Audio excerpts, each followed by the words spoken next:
Mental ఖరాబ్ అయ్యి మంత్రుల మీరు ఎంపీలు అయింది జ్ఞాపకం మర్చిపోయింది ఆయన. మంత్రికి మెంటల్ ఖరాబ్ అయింది. మెంటల్ ఖరాబ్ అయ్యి ఇక్కడ ఎమ్మెల్యేలు చేయడానికి ఆయన జ్ఞాపకం పాపం మర్చిపోయిండు. ఎస్సీ నియోజకవర్గం అంటే లెక్క లేదన్నట్టు అహంకారం అన్నట్టు. ఎస్సీ నియోజకవర్గం అంటే అహంకారము.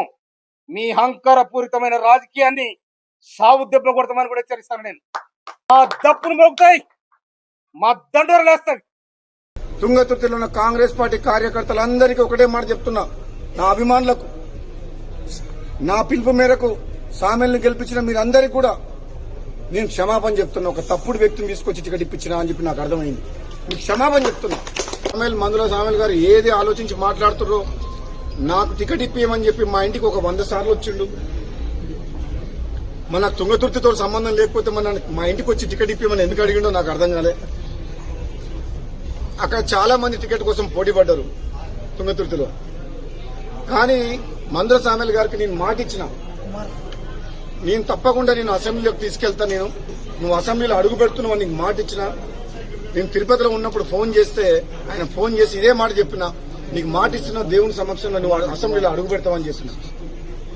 మాట ఇచ్చినట్టు నేను కాంగ్రెస్ పార్టీలో చేరినప్పుడు నేను అడిగిన 2 టికెట్లు బాన్స్వాడలో ఏనుగు రవీందర్ రెడ్డి గారికి, తుంగతుర్తిలో మందుల సామెల్ గారికి. ఈ 2 టికెట్లు కూడా నేనే అధిష్టానంతో మాట్లాడి నా టికెట్ తో పాటు వాళ్ళకి టికెట్ తీసుకొచ్చింది నేను.